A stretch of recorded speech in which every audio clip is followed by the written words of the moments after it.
Well, good morning, everyone. I want to thank you all for joining us today. And I also want to start out by thanking Senator Lankford for co-leading this bipartisan delegation with me. I want to thank Senators Gillibrand, Bennett, Sullivan, Kelly, and Budd for being active participants in this journey. And I want to thank all the government officials we met with in Israel, the UAE, Bahrain, and Morocco. The U.S. ambassadors we met, embassy staff, military escorts, and flight crew who made this historic delegation possible, we thank them as well. You know, the Abraham Accords have paved the way for unprecedented cooperation and normalization between Israel and Arab partners in the Middle East. It's helping to transform the region in ways that were previously unimaginable.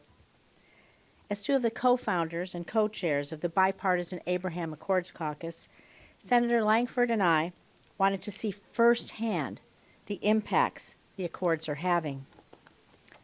Our objectives were to reassure our allies about the United States' continued commitment to the region.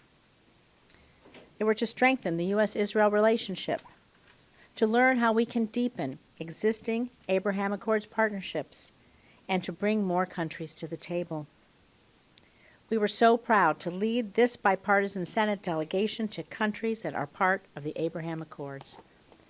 And you know, this was the first bipartisan congressional delegation to visit these four nations since the historic signing. And during our delegation visit, we met with the following. In Morocco, we met with the Prime Minister and Foreign Minister to discuss cooperation between our two nations and how the Abraham Accords can directly improve the lives of people in the country. In Bahrain, we met with the King, the Crown Prince, members of the legislature, and others to discuss regional cooperation, including joint efforts to combat Iranian attempts to destabilize the region. We also met with American troops stationed at United States Naval Forces Central Command to discuss regional maritime cooperation. While in the UAE, we met with the President and Foreign Minister to reaffirm our commitment to securing the region against Iranian aggression. And we also visited the Abrahamic Family House in Abu Dhabi, a complex that houses three distinct religious spaces, a mosque, a synagogue, and a church, serving as a beacon of coexistence. And we met with troops stationed in the UAE's Al Dhafra Air Base to see firsthand defense efforts for the region. And finally, we visited Israel, where we met with Israeli Prime Minister Netanyahu, Defense Minister Gallant, President Herzog, among many others, to discuss our steadfast and unwavering support for Israel's security, the U.S.-Israel relationship, the Abraham Accords, and potential new partnerships in the region. In our meetings, we pushed our Israeli friends to ensure the status quo at the Temple Mount and to do more to combat Russian aggression in the Ukraine. Thanks to the Abraham Accords, Israel and these three nations have normalized relations. They're collaborating on a growing host of issues, everything from collective security to joint technological development to cultural enrichment and exchange through tourism, art, and sports. In learning about the success of the Abraham Accords and engaging in leaders of these nations, we also learned that there is tremendous work to be done.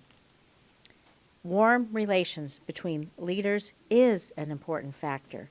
But real ties between people are what turn an agreement on paper into real, lasting peace, and this does not happen overnight. So the United States must prioritize bringing about tangible projects and initiatives that improve the lives of ordinary people in Israel and the Arab world. And if we are to expand the accords to other countries, we must first show how they are working with existing partner nations. We must take the steps to reassure our friends and partners in the region, as we did time and time again on our visit, that the United States has not and will not abandon them. particularly as Iran increases its belligerence and China attempts to gain a foothold in the Middle East. Through continued success of the Abraham Accords, we will demonstrate to the world the value, importance, and need for enduring American leadership, and that the Accords are a beginning, not an end, to our engagement